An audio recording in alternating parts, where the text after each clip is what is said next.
Bonsoir à tous, j'espère que vous avez passé une bonne journée, une journée pluvieuse d'ailleurs même, dont a bénéficié Cotonou ce vendredi.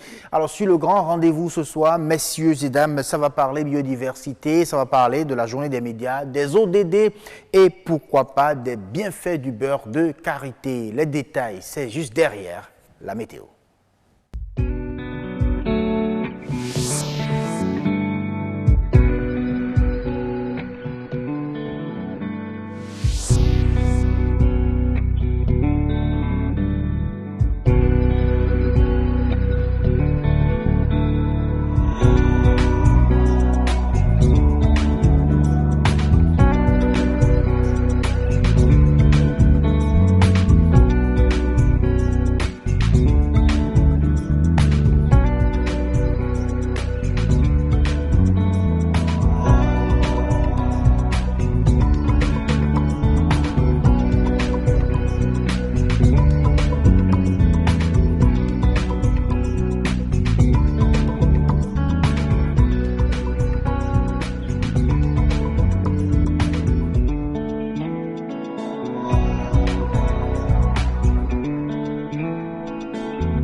Allez, merci beaucoup à vous d'être avec nous sur ce grand rendez-vous nature et bien-être continu aujourd'hui avec sa semaine sur la biodiversité. On retient déjà qu'une biodiversité dégradée est synonyme de la dégradation de la vie sur Terre.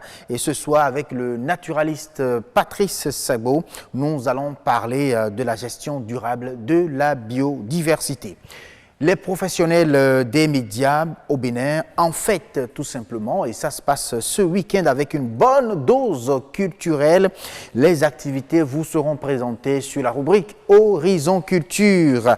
Alors si vous êtes avec nous, disons tout de suite que finir avec la pauvreté et améliorer l'indice de développement humain, c'est d'ailleurs même cela, la vision des ODD, oui, améliorer l'indice de développement humain aujourd'hui, demain et pour toujours.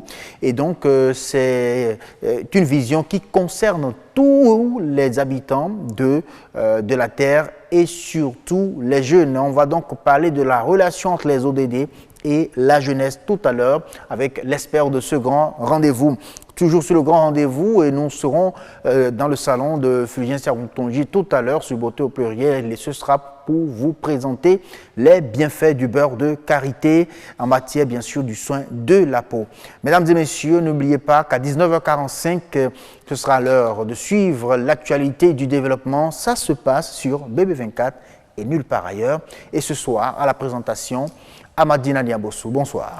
Bonsoir à vous, Assioum Gaba. La pleine forme ce soir, j'espère, Amadina. Ça va très bien. Ah, j'aime bien. Ça, c'est la couleur rose ou un peu marron aussi. Hein, c'est pas trop, mais c'est bien joli quand même, votre robe. Alors, quel sera le menu de ce 19h45 à Madine à Niabossou? Eh bien, au menu du 19h45, les acteurs de la société civile s'approprient les nouveaux documents d'opérationnalisation du plan de développement national. Ils ont suivi une formation à cet effet à Cotonou. Être femme et entreprendre n'est pas du tout facile. Les femmes entrepreneurs se heurtent souvent à des obstacles. Quelques astuces pour mieux entreprendre dans le 1945. Et puis, aujourd'hui, c'est la journée mondiale du bricolage. Les bricoleurs, on en rencontre dans les rues et marchés de Cotonou. Ils ne font pas du bricolage une activité aléatoire, mais une activité principale, et ceci, malgré leurs difficultés, on ira à leur rencontre. Ah oui, hein, du bricolage qui n'est vraiment pas juste la blague, c'est plutôt un métier bien reconnu. Mais tout le monde peut s'essayer au bricolage. Au bricolage. Oui. On a même connu un docteur spécialiste du bricolage, oui, ici sur ce plateau, et du débrouillardisme aussi. Oui, c'est vrai, on en a reçu sur ce plateau.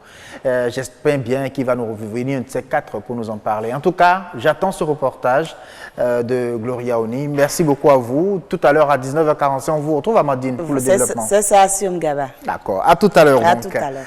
Allez, le grand rendez-vous continue. On ouvre les plateaux et on va commencer par Jennifer Sachivi et son invité. Oui, c'est vrai, hein, on parle de nous-mêmes. Vous comprenez? C'est la journée des médias. Et donc, on y va tout de suite sur Horizon Culture.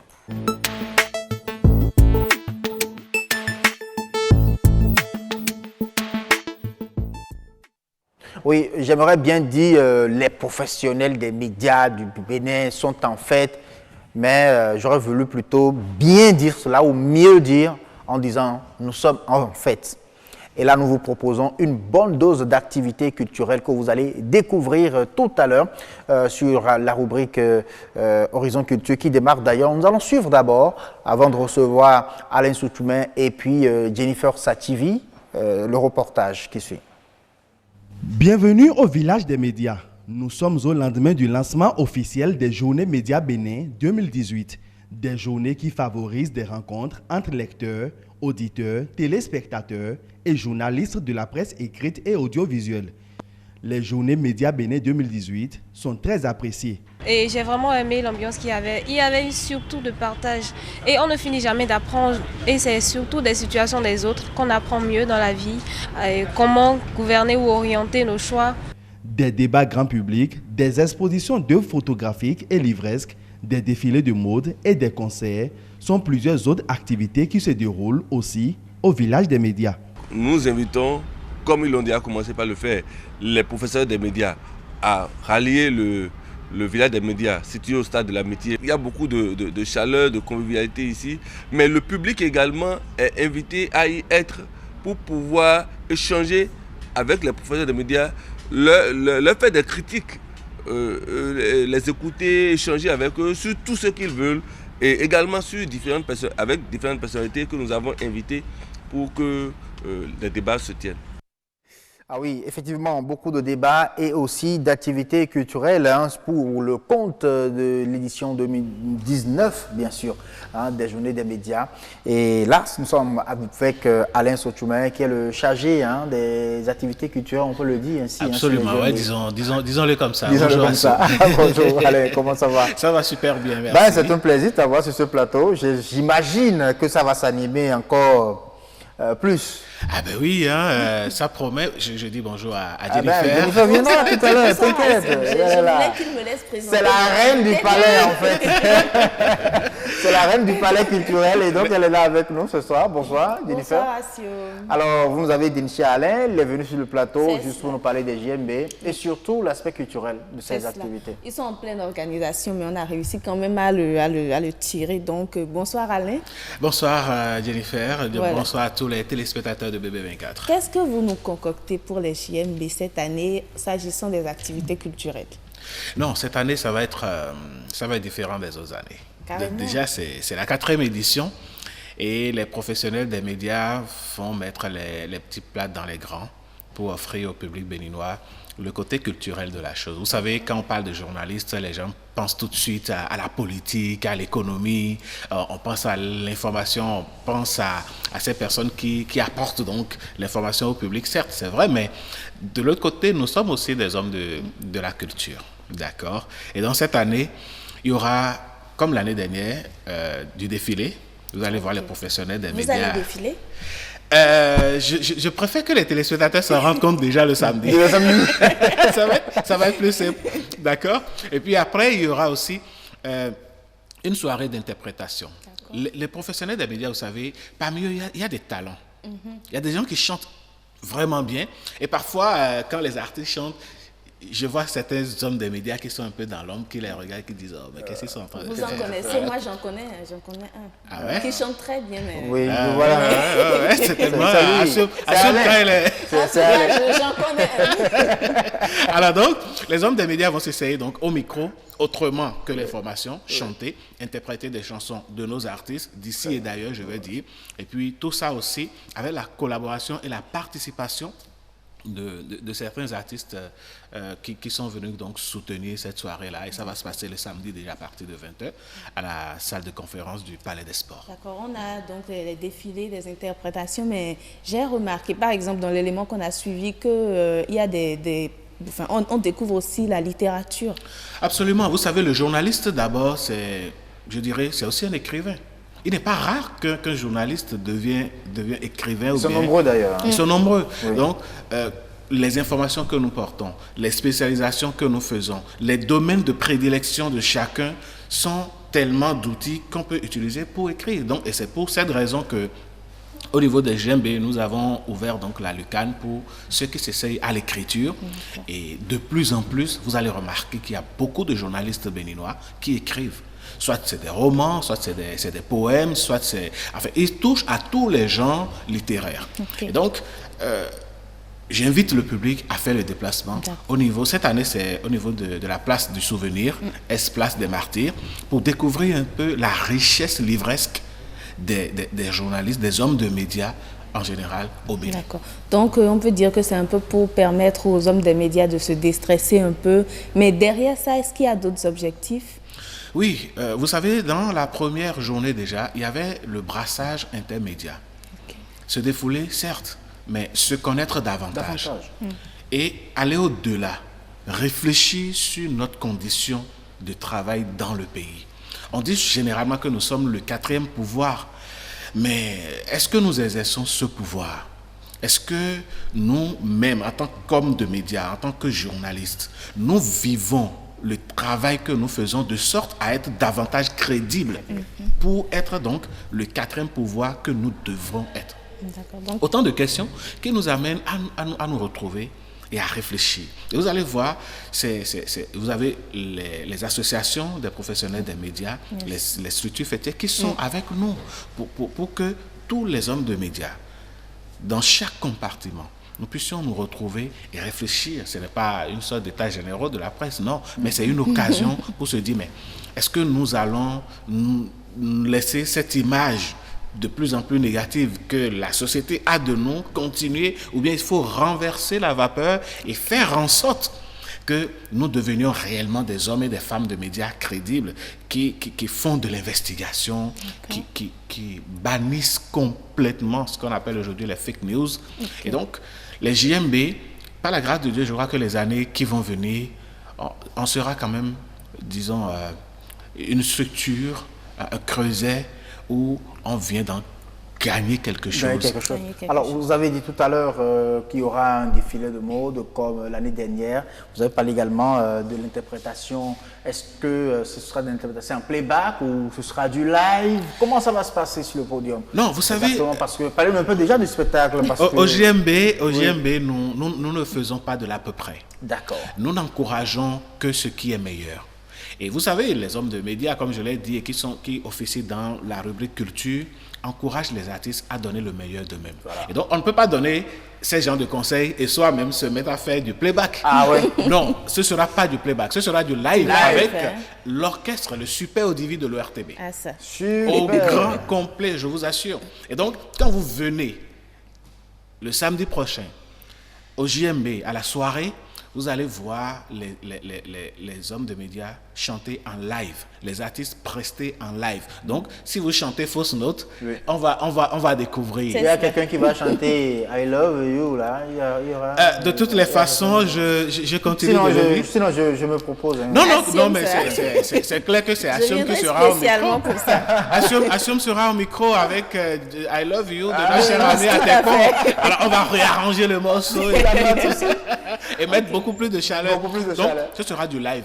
Ce sera du live avec un son de très bonne qualité. Très bonne qualité. Et comme ça, les populations, je les invite à venir non seulement déstresser, mais découvrir leurs journalistes, ceux-là et celles-là dont ils sont fans, prester et vivre ensemble avec eux cette soirée-là. Ce sera sûrement intéressant. Il faut rappeler peut-être que c'est gratuit. Hein. Oui, absolument, c'est gratuit et c'est le lieu de remercier l'ORTB, remercier BB24, remercier la chaîne nationale, remercier tous nos responsables.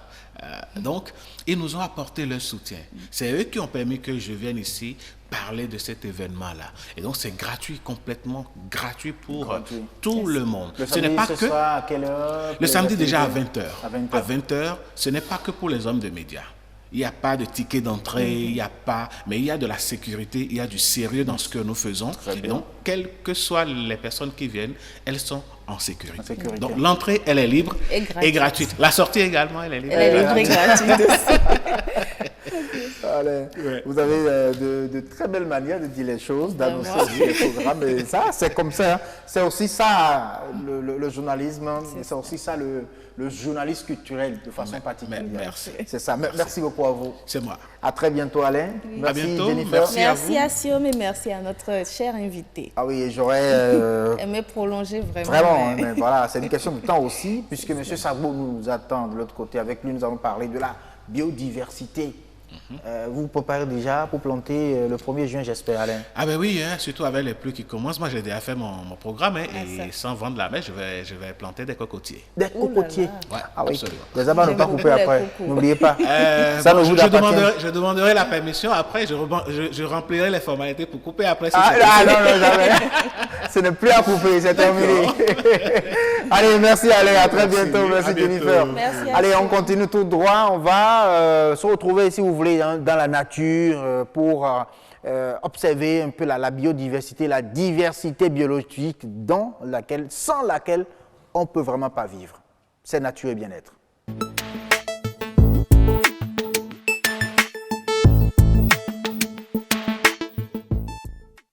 Oui, c'est une semaine qui a été donc ouverte pour la biodiversité sur Nature et Bien-être cette semaine. Et donc ce soir, on va boucler la boucle avec Monsieur Patrice Sagbo, naturaliste. Avec lui, nous allons parler de la biodiversité, la protection durable de cette biodiversité. Comment faire, comment l'homme doit agir désormais pour satisfaire ses besoins aujourd'hui et en même temps garantir la satisfaction des besoins des générations à venir. C'est de cela que nous allons parler dans un instant sur Nature et Bien-être. On suit d'abord le reportage et on revient. C'est un écosystème qui regroupe plusieurs espèces animales, végétales, de même que des micro-organismes. La biodiversité représente à ce jour la seule ressource permettant à l'homme de satisfaire ses besoins fondamentaux. La biodiversité sert à protéger, sert à conserver, sert à l'approvisionnement.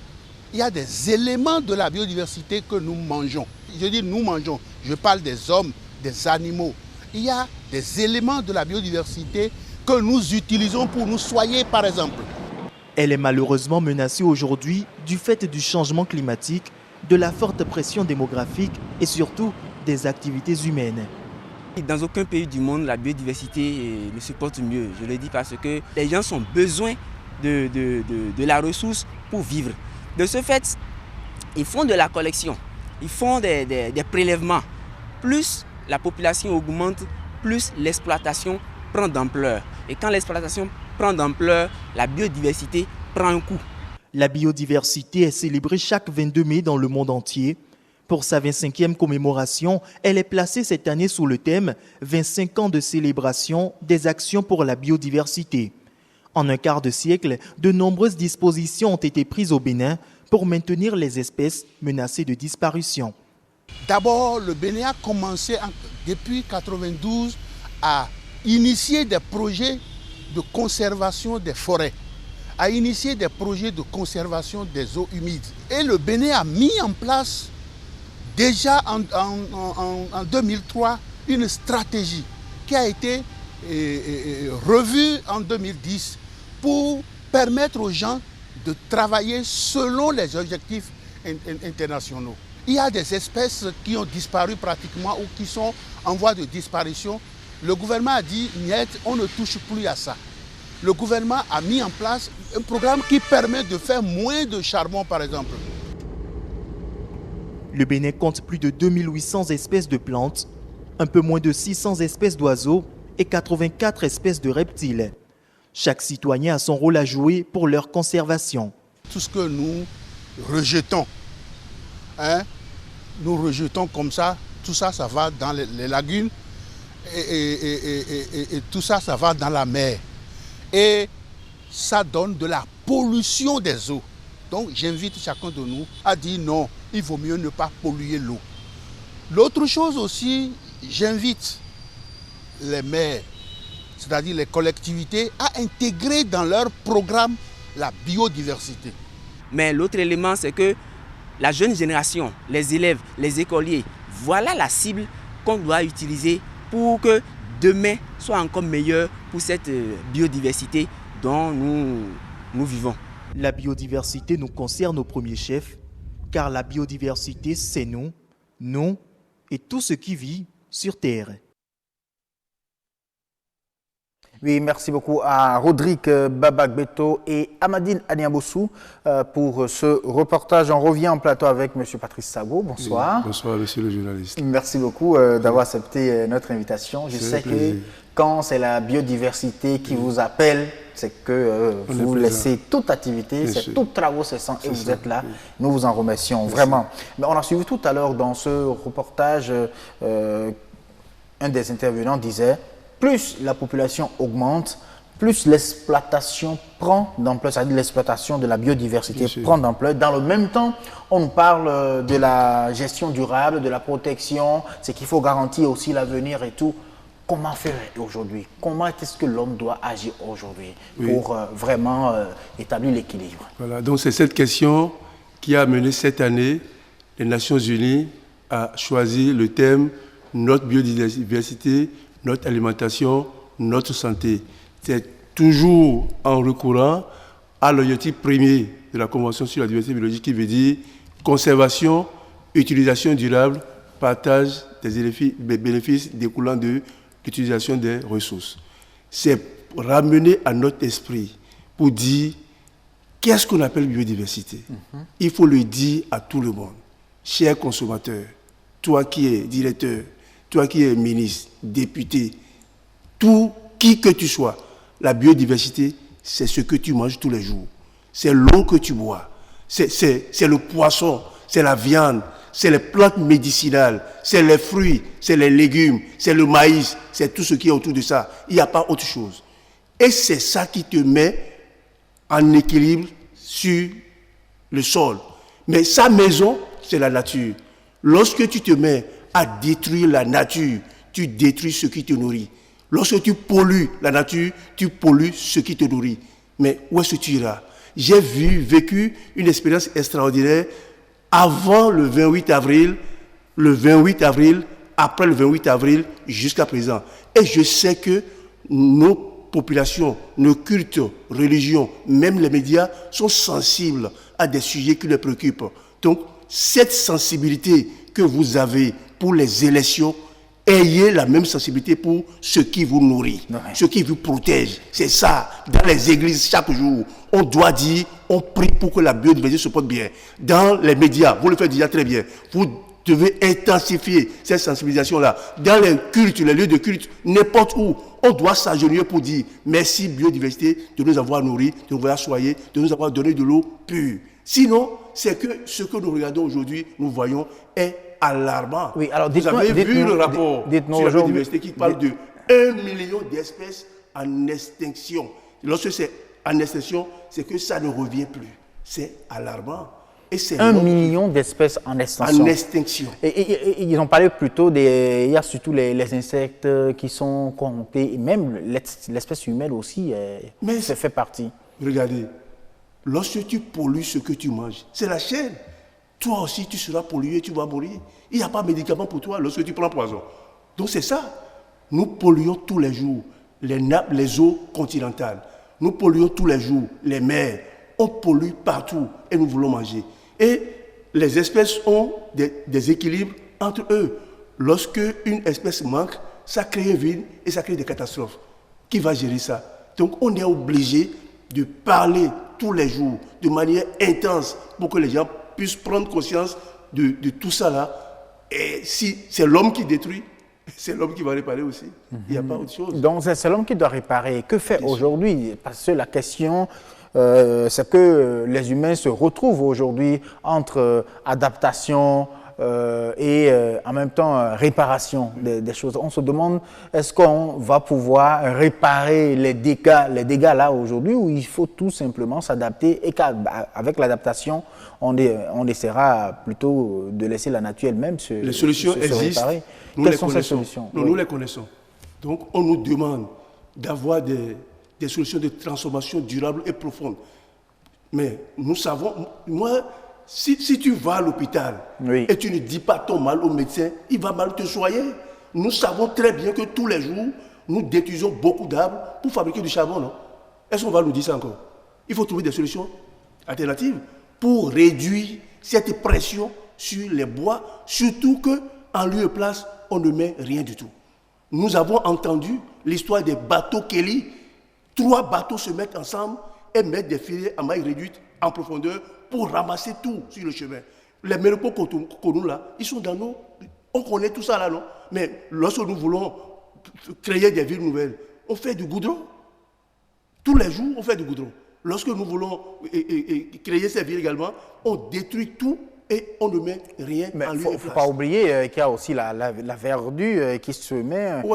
Il y a les arbres qui sont plantés également dans les artères. Avant, là. Non, il y a les arbres qui sont plantés au niveau des artères. Nous, devant vous ici, là, on avait vu des arbres. Qui a détruit ça? Et lorsqu'on a rasé tout même là, qui a inquiété qui pour dire ce que tu fais là? On ne fait pas ça. Allez aujourd'hui à Pao, la forêt classée de Pao là, devant là, vous allez voir devant, on a enlevé, on a coupé toute la périphérie. Moi je ne sais pas pourquoi on a fait ça. Ceux qui sont là ont vu un jour qu'on a enlevé toute la périphérie. On ne les a même pas avertis. On n'a pas expliqué pourquoi c'est fait comme ça. Nous on a vu ça. On a de la froideur. Si on voit toutes ces choses-là. Et qui fait ça? Alors, M. Sabo, aujourd'hui, quand on parle des villes durables, aujourd'hui, qu'est-ce que vous préconisez?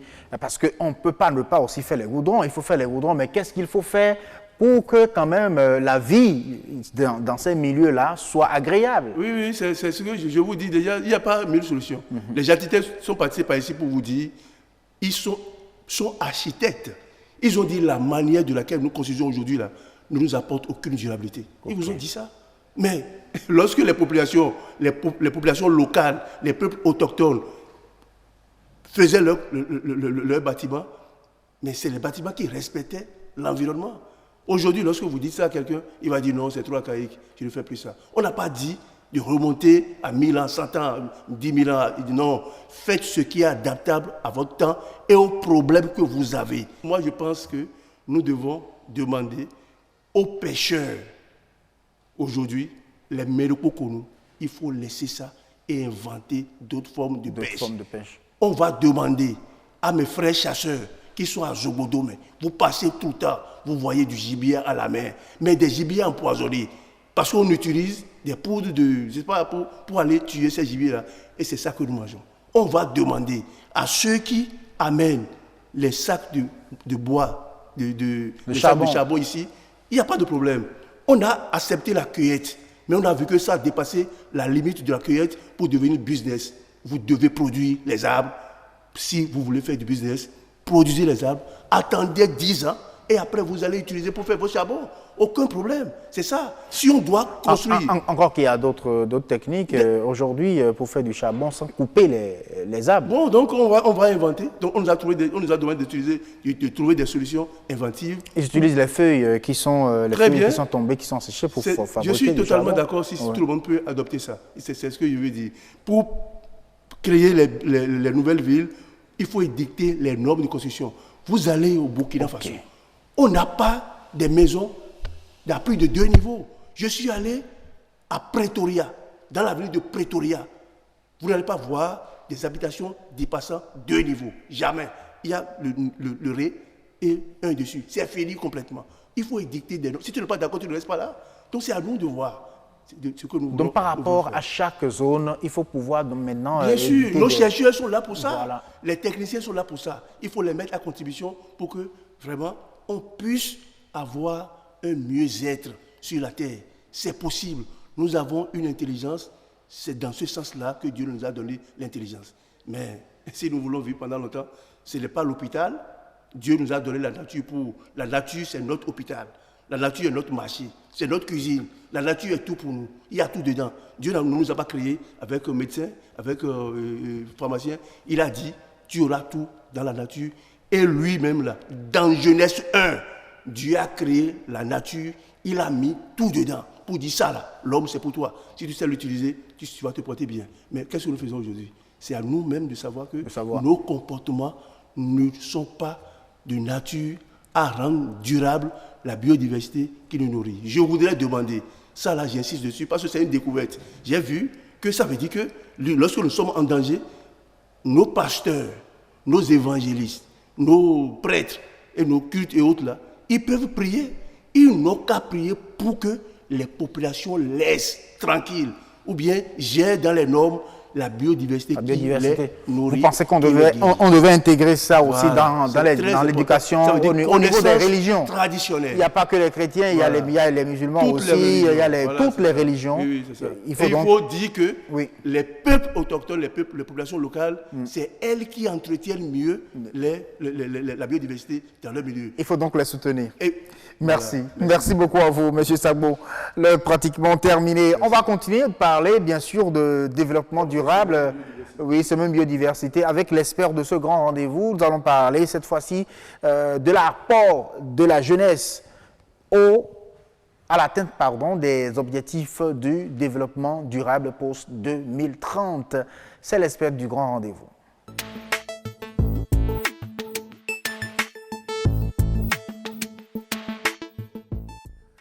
Oui, il faut finir avec la pauvreté et surtout améliorer l'indice de développement humain aujourd'hui, demain et pour toujours. Pour moi, c'est ça la vision des objectifs de développement durable pour ce 2030, des objectifs à atteindre au nombre de 17, je pense, et beaucoup d'autres sous-objectifs qu'il faut donc découvrir. Oui, des indicateurs. Des indicateurs surtout. Bonsoir. Moïse Sodokin, comment ça va? Très bien. C'est un plaisir de t'avoir sur ce plateau pour parler des autres idées.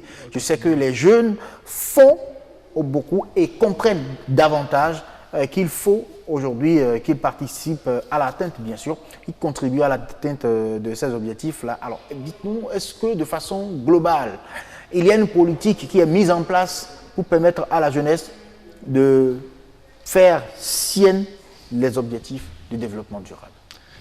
Merci beaucoup pour la question. Est-ce qu'il y a une politique qui est mise en place pour que les jeunes puissent vraiment prendre à bras le corps les ODD?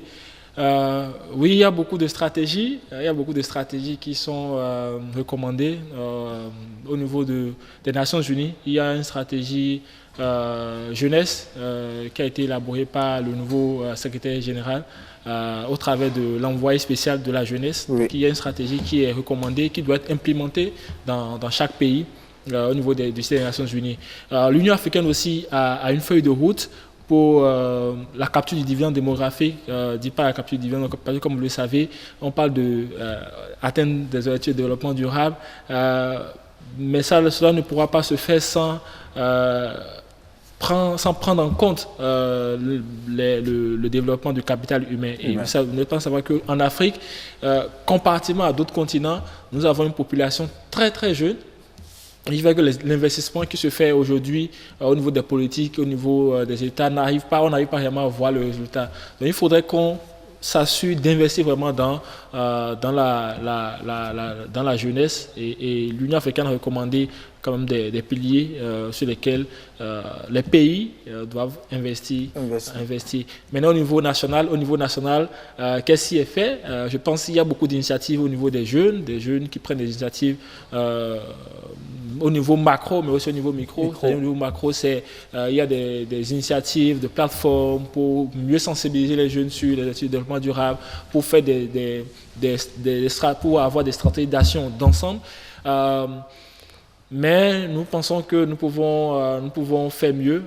Il y avait une politique nationale de la jeunesse, donc c'est un plaidoyer.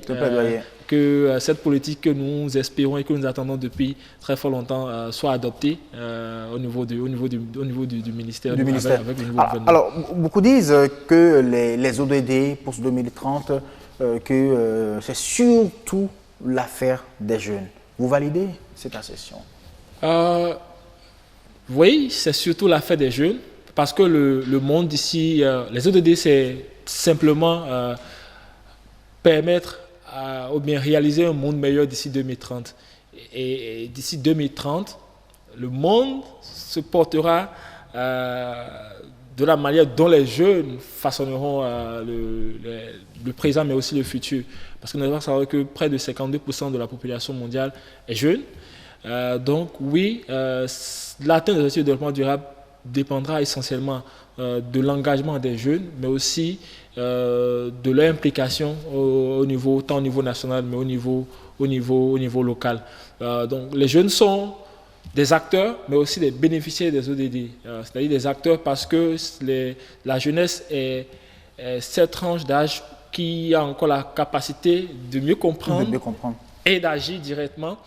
Mais ils sont aussi des bénéficiaires parce que d'ici 2030, ceux qui dirigeront le monde, c'est les jeunes d'aujourd'hui, ceux qui feront des sociétés, ceux qui seront des gouvernants. Ce sont les grands de demain. Ce sont les grands de demain. Alors les grands de demain doivent préparer leur avenir. Et c'est pourquoi les Nations Unies martèlent énormément sur ça. Ne laissons personne de côté, et particulièrement les jeunes. Les jeunes sont vraiment le cœur des ODD. Alors, au niveau des Nations Unies aujourd'hui, est-ce que vraiment les soutiens, bien cette politique-là prend en compte les actions que les jeunes font vraiment au niveau de leur communauté, ou bien c'est resté à un niveau fédéral où les jeunes doivent se retrouver? Comme je le disais tantôt, avec le nouveau secrétaire Antonio Guterres qui est venu depuis quelques mois, pour ne pas dire depuis l'année passée, il y a une nouvelle stratégie des jeunes coiffée par l'envoyé spécial de la jeunesse. Et cette stratégie, clairement, il est recommandé à ce que les Nations Unies au niveau pays puissent investir dans les jeunes, puissent considérer les jeunes comme des catalysateurs d'action et d'innovation, mais aussi impliquer les jeunes pour qu'ils soient des acteurs, des leaders de redevabilité. Parce qu'aujourd'hui, il y a beaucoup d'investissements qui se font, il y a beaucoup de stratégies, il y a beaucoup de plans. Mais ceux qui sont à même capables de faire la veille citoyenne, de dire voilà ce que nous voulons. Parce qu'au-delà de tout, les autres, c'est pour d'abord les jeunes. Donc, et c'est pourquoi cette stratégie est clairement intitulée travailler pour des jeunes, avec des jeunes. Okay. Donc, aujourd'hui, je pense la recommandation ou bien le plaidoyer que beaucoup de jeunes font au niveau mondial ou même au niveau national, c'est qu'il y ait plus d'implication des jeunes au niveau des instants de prise de décision. Cela ne viendra pas. Il faudra que nous-mêmes aussi, nous en tant que jeunes, nous puissions s'organiser pour faire du plaidoyer, pour faire du lobbying, pour se faire mieux entendre au niveau des instances. Au niveau des instances, alors je suis jeune. Les objectifs de développement durable, ça m'intéresse parce qu'il y a plusieurs, il y a au moins 17. Et maintenant, il faut aller au niveau des indicateurs et tout ça. Donc, les actions doivent commencer déjà au niveau des indicateurs jusqu'à se retrouver dans les objectifs. Est-ce à dire qu'il faut intégrer des associations de jeunesse quand on est jeune et qu'on a envie vraiment de participer à ces genres d'activités, de participer à préparer, je dirais même, l'avenir de tous les habitants de la Terre. Oui, effectivement, les ODD, c'est 17 objectifs. Mais généralement, quand on parle d'ODD, les jeunes, bien même nous-mêmes, on a l'impression de voir grand. Mais comme je dis, simplement, c'est de contribuer à ce que le monde soit meilleur d'ici 2030. Donc, moi, ce que je recommande généralement, et ce que j'encourage mes amis, les membres des organisations de jeunes à faire, c'est de ne pas forcément attendre l'État ou bien de ne pas forcément attendre des soutiens pour prendre des initiatives. Quand on prenait par exemple le changement climatique, n'avons pas besoin forcément de grands moyens pour faire les sensibilisations sur les changements climatiques, sur l'environnement. On a par exemple la loi qui interdit les sachets au Bénin, mais depuis bientôt 3 ans, 2 ans, qu'est-ce qui est fait?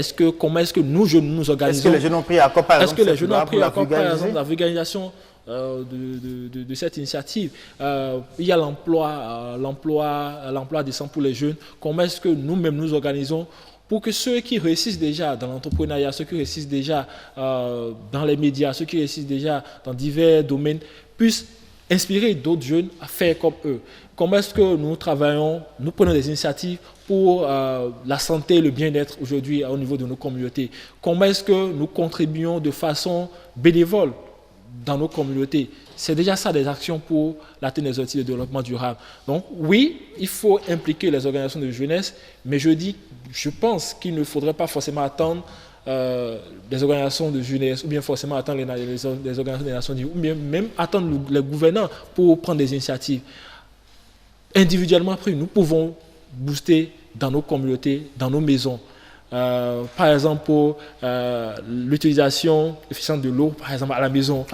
Comment est-ce que nous utilisons l'eau? Comment est-ce que nous utilisons les déchets? Ça, c'est des initiatives, mais c'est aussi des réflexions que nous devons incorporer dans nos manières de faire de chaque jour. Alors, moi, je remarque souvent, est-ce quand vous rencontrez peut-être un jeune dans la situation qui mange, peut-être qui jette un papier, il suffit juste qu'un autre jeune lui dise « mais écoute mon frère, ce que tu fais c'est pas bien » et l'autre, la question qui sort, est-ce que c'est chez toi? Est-ce que c'est pour ton père? Et je pense que c'est des actes aussi qu'il faut commencer par délaisser, pour que quand même la génération qui est là et qui a envie vraiment de passer la main, puisse passer la main avec le cœur dégagé, je pense. Oui, je pense il faudrait qu'on fasse plus de plaidoyer, plus de sensibilisation. Il y a des initiatives, il y a beaucoup de jeunes qui prennent des initiatives dans ce sens. Et je pense que nous pouvons mieux faire. Il nous faut plus être organisés en tant que jeunes, en tant que poumon, je dirais, en tant que poumon de pays. Il faut aussi, pour pouvoir participer à l'atteinte des objectifs durables en tant que jeune, avoir quand même certaines compétences pour pouvoir davantage convaincre, pourquoi pas concevoir les projets, les idées, les transformer peut-être en projet ou en action.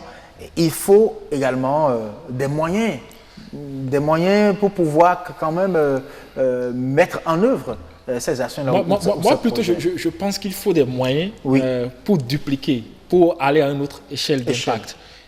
Mais il y a des possibilités aujourd'hui avec le numérique, tout est accessible. La stratégie 2030 des Nations Unies, c'est sur Internet. Vous tapez stratégie 2030 des Nations Unies, vous aurez ça. La feuille de route de l'Union africaine pour la capture du vivant, c'est sur Internet. Vous pouvez taper sur Internet et retrouver ça. Comment faire un projet et s'inspirer.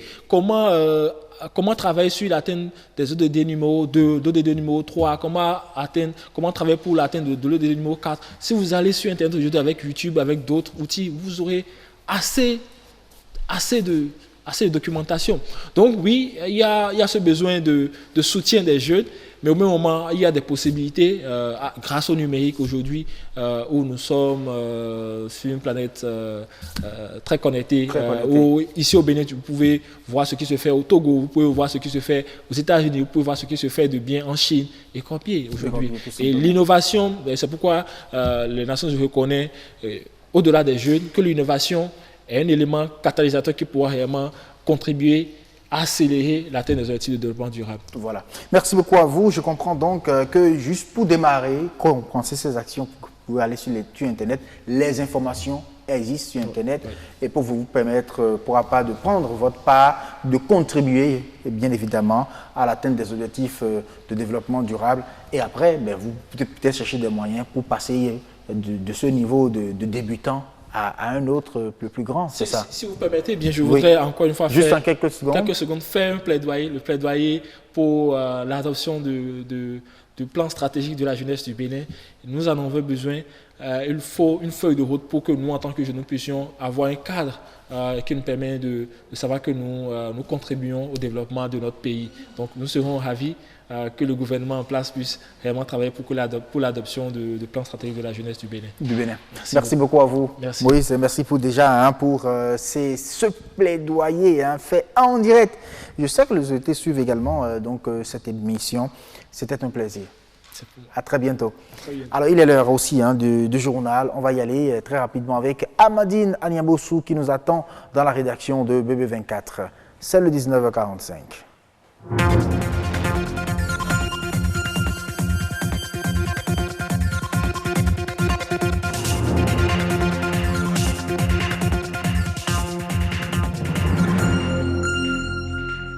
Mesdames, Messieurs, bonsoir. Les titres du journal. Plan national de développement, les acteurs s'approprient les nouveaux documents d'opérationnalisation. Ils ont suivi une formation à cet effet à Cotonou.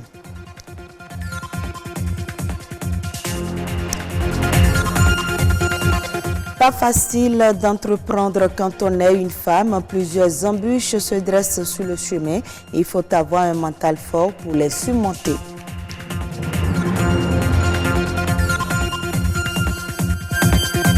Et puis le bricolage est considéré comme une réparation ou un travail manuel sommaire, mais certains en font une activité principale et font sans cesse appel à leur créativité.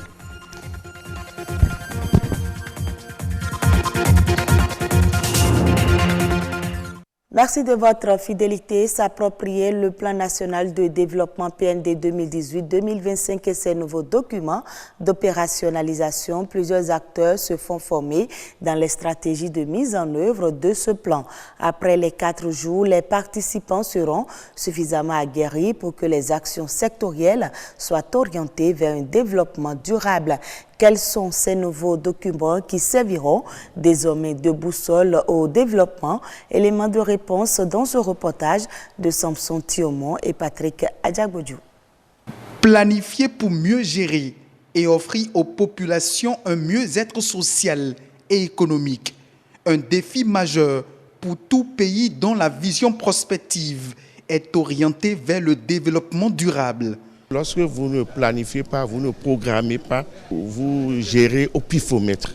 Désormais, il faut avoir une boussole, il faut savoir là où nous allons, il faut avoir un plan de développement. Et à chaque année, à chaque étape, on doit pouvoir savoir ce que nous faisons. L'une des boussoles, ce sont 2 documents de planification et de programmation dont le Bénin s'est doté pour mieux programmer ses actions de développement et atteindre les résultats escomptés à l'horizon 2025. Il s'agit du plan national de développement 2018-2025 et du programme de croissance pour le développement durable 2018-2021. Le programme de croissance pour le développement durable, c'est un document d'opérationnalisation du plan national de développement. Le plan national de développement étant un document hautement stratégique qui séquence bel et bien les actions actuelles, les actions à moyen et les actions à court terme pour boucler l'horizon 2025. S'approprier les nouvelles orientations du développement, c'est à cet exercice que sont conviés ces acteurs de la société civile et des administrations publiques et privées. Une tâche dont la finalité est d'asseoir des stratégies pour mieux intégrer et booster le développement. Entreprendre et mériter la confiance de ses clients nécessite des sacrifices. Quand il s'agit des femmes, c'est encore plus difficile. Elles sont souvent victimes de préjugés et rencontrent beaucoup de difficultés. Mais il n'est pas question de se laisser faire. Grâce Rompé, spécialiste des industries agroalimentaires, donne quelques astuces pour mieux entreprendre et pour mieux réussir. Elle est au micro de Gloria Oni et César Achadi. On appellera entrepreneuriat féminin une entreprise dirigée par une femme ou lorsque c'est un groupe de femmes qui se sont mis là dans un statut associatif pour créer une activité génératrice de revenus, on parlera d'entrepreneuriat féminin. Donc chaque fois qu'il y aura création de richesse, mais avec les femmes comme direction, on dira que c'est un entrepreneuriat féminin. La femme a énormément de problèmes en tant qu'entrepreneur, mais lorsqu'on lui donne les bons outils, elle crève le plafond. La femme entrepreneur rencontre des problèmes qui sont liés à son genre. Donc l'aspect genre doit vraiment être pris en compte dans l'entrepreneuriat.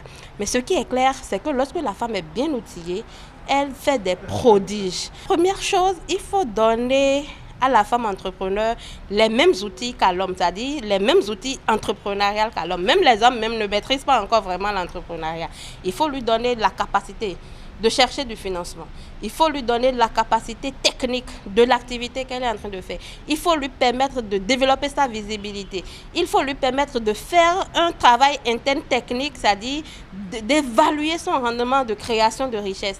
Et il faut enfin lui permettre d'être un bon manager, d'être un bon leader, d'être un bon chef de groupe. Le mari ne veut pas que tu entreprennes, mais il veut forcément autre chose. C'est sûr. Parmi les activités que tu lui as citées, il a dit non, je ne veux pas celui-ci, mais lui, il veut l'autre. Lui donner la carotte pour avoir ce qu'on veut. Exactement comme la femme en politique. Les hommes refusent, non? Mais il y en a qui font la politique avec le soutien de leur mari. Donc c'est presque exactement la même chose. Il y a des manières de faire, c'est dans un plaidoyer qu'on doit pouvoir le faire. Aujourd'hui, 24 mai, c'est la journée mondiale du bricolage au Bénin dans les rues et marchés de Cotonou. Il est très fréquent de croiser les bricoleurs. Ils sont pour la plupart non lettrés. Leurs marchandises ne sont pas importées, mais pensées et fabriquées par leurs soins. Ils réparent aussi les objets souvent indispensables. Pour eux, bricoler n'est pas une distraction, mais un travail. Et c'est d'ailleurs la raison pour laquelle ils s'y adonnent malgré toutes les difficultés. Edwige Agosso, Mathieu Soukenou et Gloria Oni. Dans la nuit noire de plusieurs villages du Bénin et d'ailleurs, ces lampions éclairent les habitations et lieux publics. Les fabricants de ces objets précieux sont communément appelés des bricoleurs.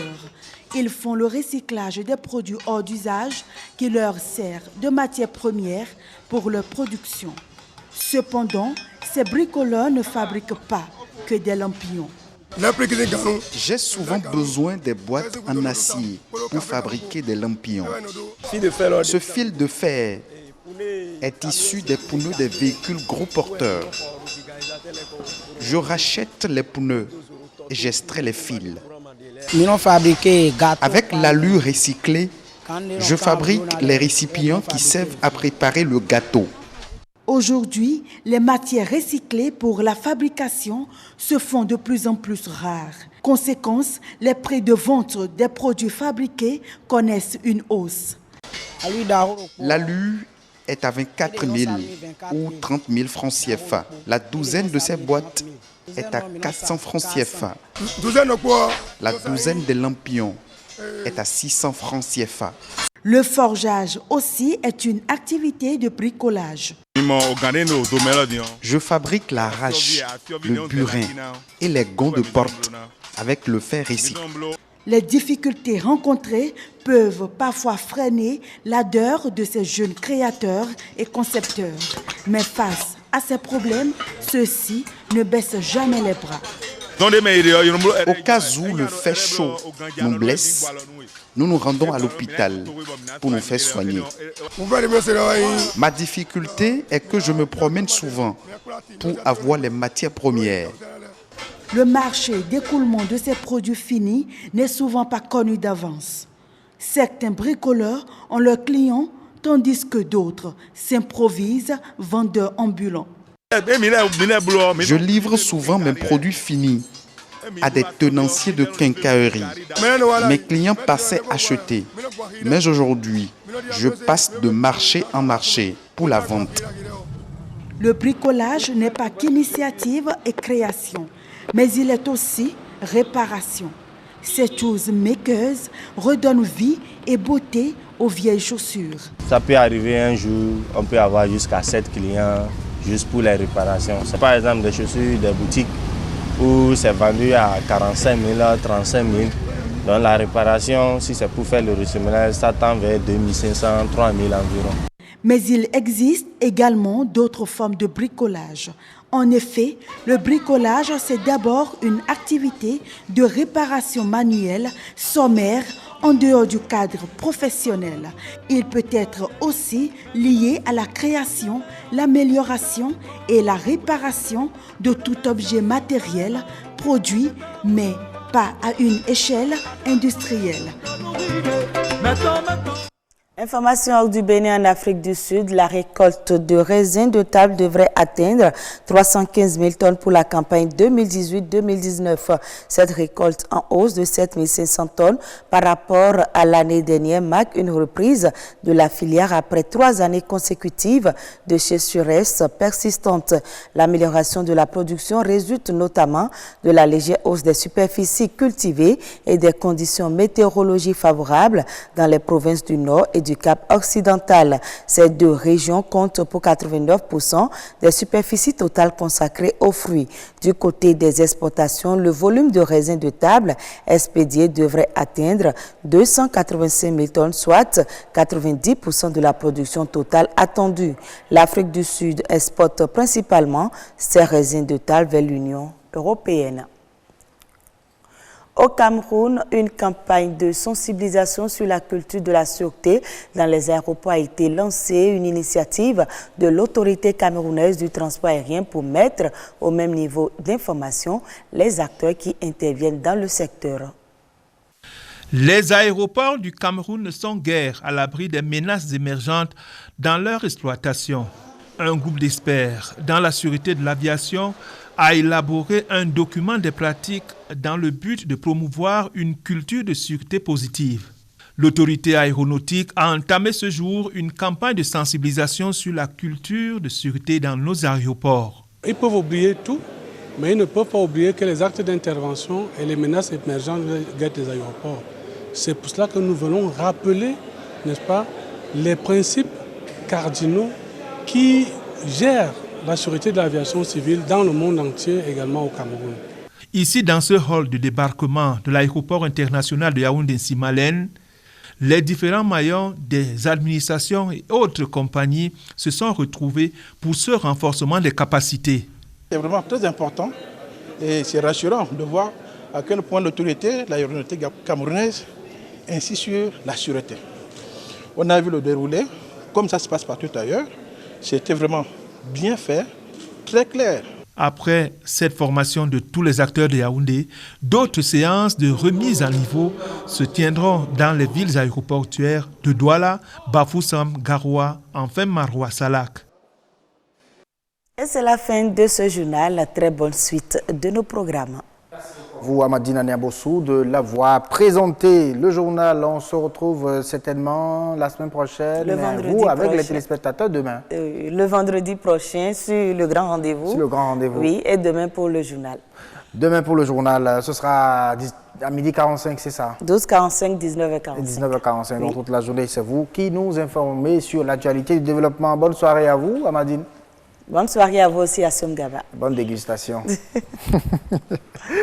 Allez, ça continue, hein, le grand rendez-vous. On va se retrouver dans le salon de beauté de Fulgence Yaoundé, avec lequel on va parler des bienfaits du beurre de karité en matière de soins de corps, hein, sincèrement. Il paraît qu'il y a de très très belles vertus pour vous. Allez, on y va. C'est beauté au pluriel.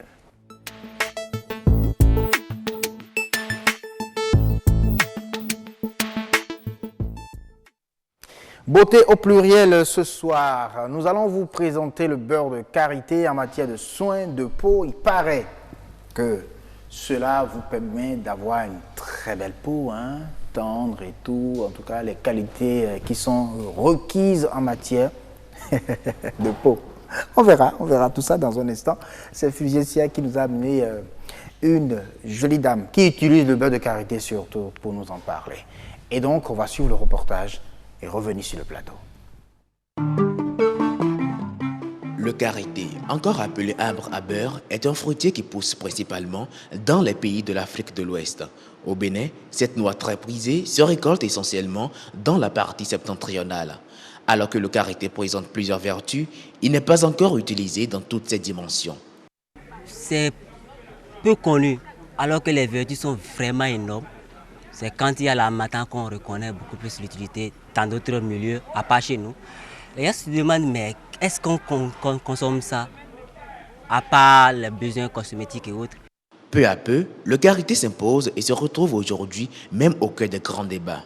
De son amande, on en extrait de l'huile qui, une fois coagulée, donne du beurre de karité.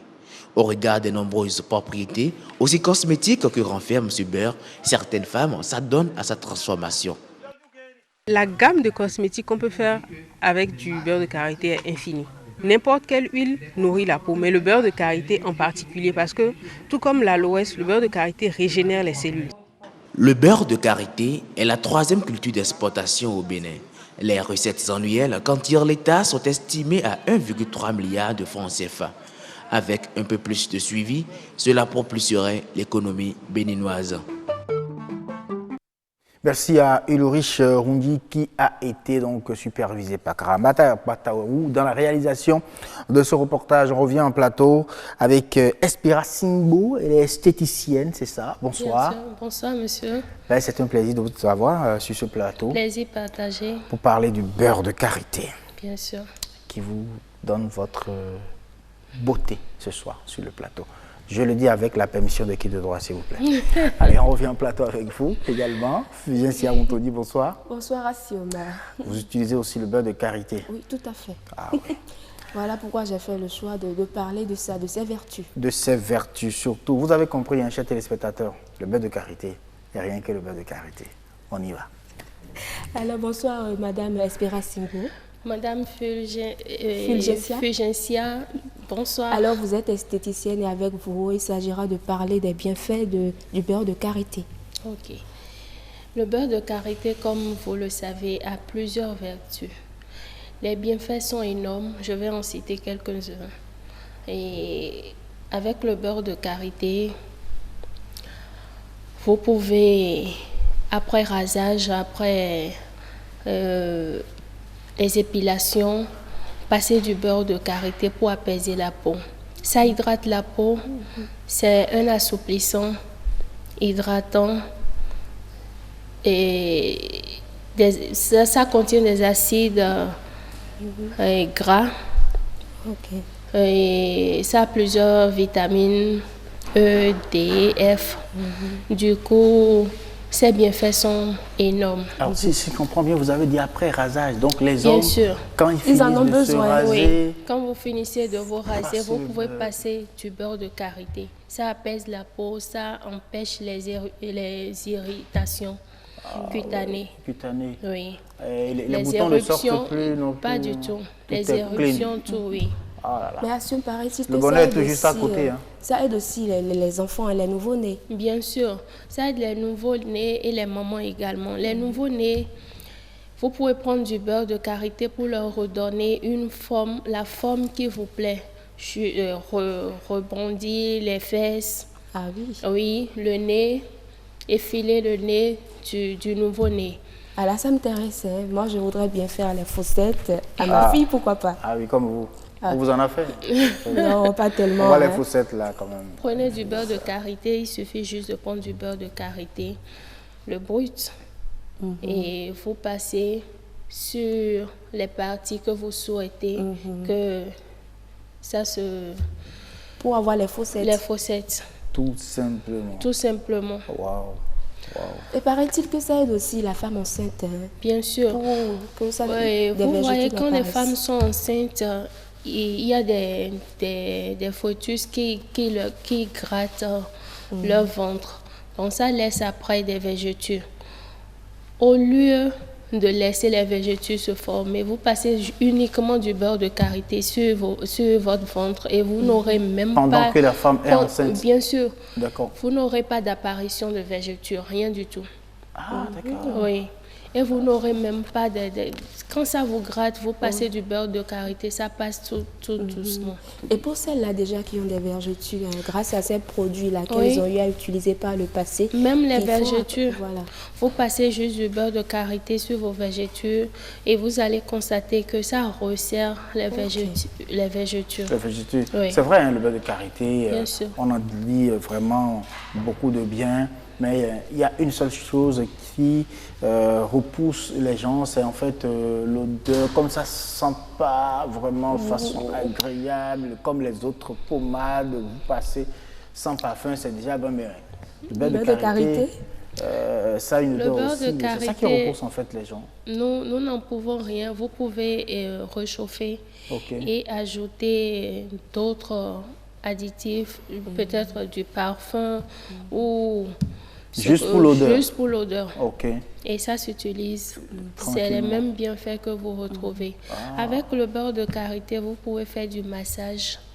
Et un sportif, par exemple, il finit de faire son sport et vous lui passez du beurre de karité pour le massage. Il n'aura plus mal. Oui. Je vois. Également pour les vieillissements de peau. Et les éruptions cutanées. Vous voyez par exemple les crevasses et les pieds fendillés que vous trouvez avec du beurre de karité, tout passe. Tout passe. C'est intéressant. Alors surtout pour les sportifs. Ah oui, vous aimez faire du sport? Non, il faut parler au staff des écureuils pour la canne, quoi. On va amener un peu de beurre de karité là-bas. Là, ils finissent, on les masse, ils n'ont plus mal, ils se préparent bien, ils sont prêts pour le prochain match. Parce qu'on ne va pas faire seulement 3 matchs cette fois-ci. Il va falloir qu'on fasse, on aille jusqu'à la finale cette fois-ci. Donc, du beurre de karité pour qui n'est pas mal, s'il vous plaît, staff. Vous avez. Allez, juste pour taquiner, pour un peu de diversion sur le plateau. Donc, pour la femme, le beurre de karité joue un rôle assez important. Très important. Très important, pas uniquement pour la femme, pour tout le monde.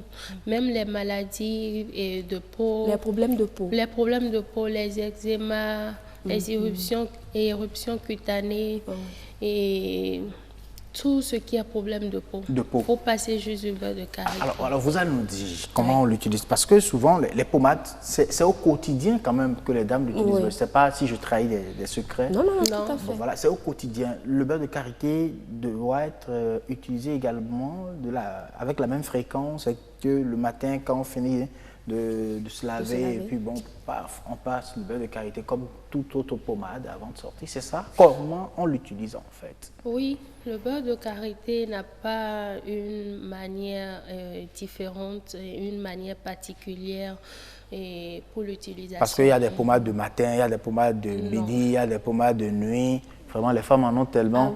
Avec le seul beurre de karité, on peut faire tout? Vous pouvez tout faire. Par exemple, les peaux qui se dessèchent, vous passez uniquement du beurre de karité. Et vous allez constater que ça hydrate votre peau, ça vous donne de la souplesse. Et c'est hydratant. C'est hydratant. C'est très bon au toucher. Vous avez une peau douce. Moi, je me demandais, est-ce qu'il faut utiliser le beurre de karité seul ou il faut faire des mélanges? Vous pouvez faire des mélanges pour celles qui veulent ressortir leur teint. Parce que le beurre de karité seul ne ressort pas le teint. Il est brut. Il n'est pas éclatant, non, rien. Vous pouvez faire des mélanges. Vous pouvez ajouter d'autres produits au beurre de karité. Par exemple, du citron et de l'huile rouge. Vous pouvez faire ce mélange-là et battre. Et battre. Alors, si je veux garder mon teint noir comme moi, comme ça, je peux utiliser uniquement le beurre de karité. Du beurre de karité naturel. Et puis, tranquille. J'aime bien. Ça va. Noir. Je peux même noircir plus que ça. Non, gardez plutôt votre teint. Pourquoi noircir? Comme ça, c'est bon. Oui, c'est mieux. D'accord. On vous préfère comme ça. Si vous aimez, je garde alors. Non, ça nous va. Alors, dites-nous, madame, sur le marché aujourd'hui, il y a 2 types de beurre de karité qu'on voit souvent. Il y a le beurre de karité brut et le beurre de karité raffiné. Que choisir?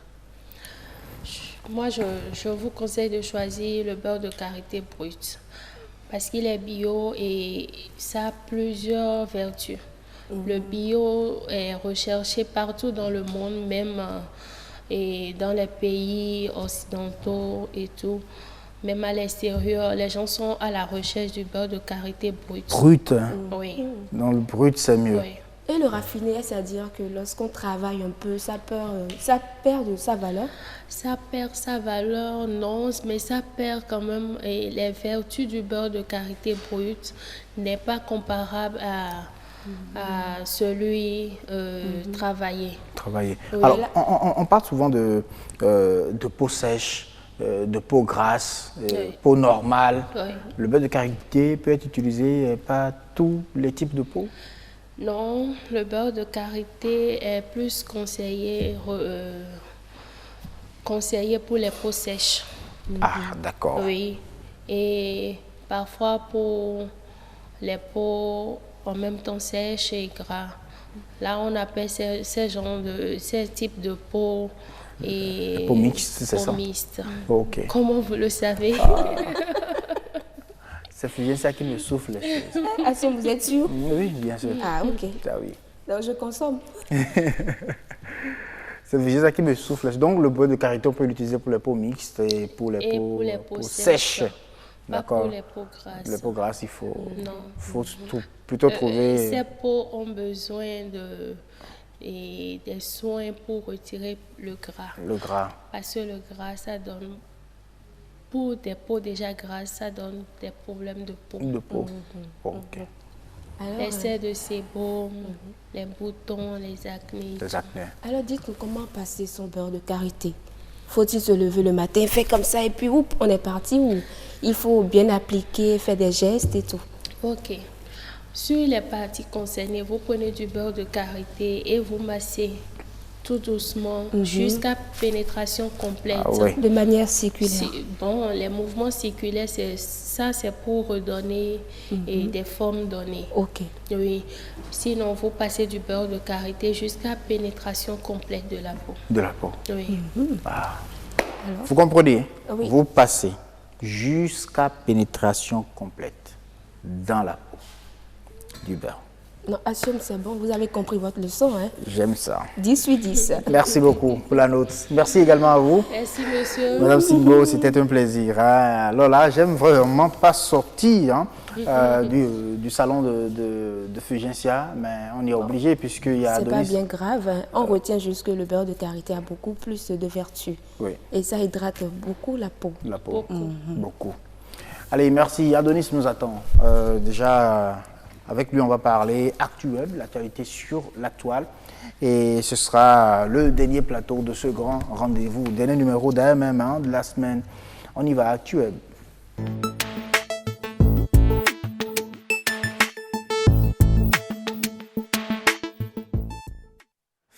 Oui, on se retrouve en plateau avec Adonis. Bonsoir Adonis. Bonsoir Siom. Ben, le grand retour sur la toile, oui. Le grand rendez-vous. Grand rendez-vous, tout est grand. Tout est grand, tout est grand sur le grand rendez-vous. Et là, cette information, ça me fait marrer.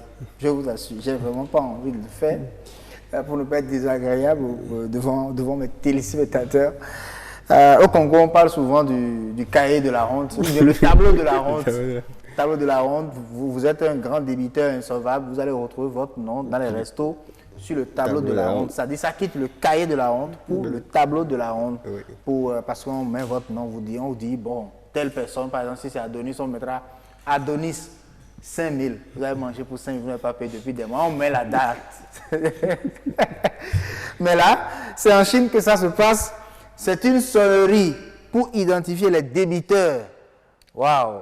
Vous avez trouvé cette information. Eh bien, comme on le fait déjà au Bénin, quand vous appelez quelqu'un, la personne a la possibilité de personnaliser sa sonnerie quand vous l'appelez. Mais en Chine, vous n'avez pas cette option. Les mauvais payeurs, qu'on appelle les laoulais, eux, le gouvernement a attribué des tonalités spéciales pour cette personne. Quand vous les appelez, au lieu d'entendre la sonnerie habituelle ou disons des bips ou les tonalités, vous entendez plutôt la personne que vous êtes en train d'appeler est sur la liste noire du gouvernement. Incitez-le à payer ses dettes. Ah, alors, pour ceux qui ne paient pas leurs impôts, c'est ça? Que ce soit les impôts, peu importe, en fait, toutes les dettes, les factures, vous devez, tout ça. Oui. Donc il y a une sonnerie spéciale pour cela. Le titulaire que vous appelez a été mis sur une liste noire par le tribunal du comté pour ne pas avoir remboursé ses dettes. S'il vous plaît, exhortez la personne à remplir ses obligations légales. Debtors name à la fin Ah ouais, la liste est derrière là à l'écran. Je vois la liste. Ouais.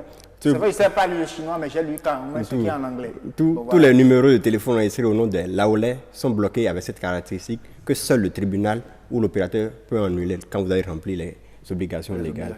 Dans d'autres contrées, vous êtes retiré de la liste. Au cours de ces dernières années, la Chine a créé de diverses façons de nommer et d'humilier les débiteurs figurant sur la liste noire. La Cour suprême a créé déjà une base en ligne qui vous permet de voir le nom, l'âge, la ville, l'origine et les détails de la dette des Laolais. Voilà. Ouais, donc tout est public là-bas. Les Laolais. Les Laolais. Ces personnes qui sont inscrites ont l'interdiction de réserver des billets de train, d'acheter des biens ou d'occuper des postes de haut rang dans les entreprises publiques. Tant que vous n'avez pas encore réglé vos dettes. Et on va trouver l'argent où si on ne peut pas se déplacer pour aller chercher l'argent. Vous pouvez aller chercher les vélos. Ah, ah oui, hein. Et donc on ne doit pas aux Chinois. Attention. Imaginez, vous appelez une autorité, vous entendez cette personne que vous appelez est sur la liste noire du gouvernement. Peut-être que c'est votre parrain. Ah voilà. Mais alors on te dit que le parrain même est sur la liste noire, bon, c'est que toi tu es fini. Ah bah, il y a beaucoup de méthodes pour se faire rembourser. Ça oui, je pense que pour que la Chine en arrive là, c'est qu'il y a des gens qui manifestent vraiment leur mauvaise foi en quelque sorte. Parce que pour le signaler, la Chine un pays qui mise beaucoup plus à sensibiliser ses populations sur l'épargne. Et il est contre l'emprunt. C'est-à-dire que dans ce pays, il n'aime pas faire l'emprunt et prêter de l'argent aux gens. Donc c'est ça. Le gouvernement est beaucoup plus valorisé, focalisé sur les épargnes. C'est-à-dire quand vous avez de l'argent, épargnez. Ok. Ah ben ça c'est bien. C'est pas mal aussi comme attitude, comme vision. Ben, chacun avec sa politique. Journée de l'Afrique 2019, c'est pour quand? Oui, c'est le 25 mai, la journée mondiale de l'Afrique. Ça vous rappelle quoi déjà le 25 mai? Le 25 mai. Le 25 mai. C'est la journée mondiale de l'Afrique. En fait, c'est en souvenir du congrès fondateur de l'Organisation de l'Union africaine. Ah oui. Ancêtre de l'Union africaine. Ah d'accord, c'est vrai. Vous savez que c'est un projet qui a vu le jour le 25 mai 1963 à Addis Abeba en Éthiopie, sous le parrainage de Négus Haïlé Selassie. À cette époque... Mais sur le tableau, là, à l'écran, on a mis 24 mai. 24 mai, avec les célébrations, pour certaines personnes, les célébrations débutent aujourd'hui. Ah d'accord. Voilà. Sinon... C'est le 25 mai. Et en prélude à la célébration, par exemple, ce 24 mai, Tony Lumelo a invité les dirigeants de l'Afrique à se pencher sur le devenir de l'Afrique. Ah oui, ça c'est vrai. Mais c'est un monsieur qui fait beaucoup aussi. Ah oui. Tony Lumelo. Il fait beaucoup. Au début, ils étaient 32 États. Par la suite, c'est allé à 54 pays africains. Oui. Et après la journée de la liberté africaine. Voilà. Dans cette partie, la journée du 25 mai a pour but de symboliser, de souligner la nécessité de renforcer l'unité et la solidarité des États africains. Ça, c'est selon la charte de l'Union africaine, lancée 5 ans plus tard. Merci beaucoup à vous, Adonis Bon, pour ces deux informations que vous nous avez trouvées sur la toile. Ça passe sans commentaire en tout cas, même si j'ai fait des commentaires sur la sonnerie qui identifie les débiteurs en Chine. Je vais appeler votre numéro pour voir. Je ne suis pas en Chine. Et donc, je suis à l'aise, il n'y a pas de souci. Merci Adonis, bonne soirée, bon week-end. Merci, pareil. Allez, on va se retrouver la semaine prochaine, déjà lundi, pour d'autres informations, toujours sur la toile, l'ActuWeb, sur le grand rendez-vous qui est en train de finir tout doucement pour le compte de cette semaine et particulièrement pour ce soir. Ensuite, d'abord la météo, le temps qui fera demain, avant de partir.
Voilà donc le temps qu'il fera chez vous demain, samedi 25 mai à 7h00, 7h, heure de Cotonou, bien évidemment.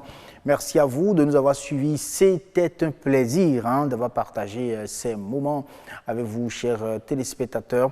Portez-vous bien surtout et que vous passiez un très bon week-end. Lundi, à 19h00, on va se retrouver pour ouvrir un nouveau package du Grand Rendez-vous. N'oubliez surtout pas de suivre la compilation du Grand Rendez-vous. Ça se passe les samedis matins, les dimanches matins également.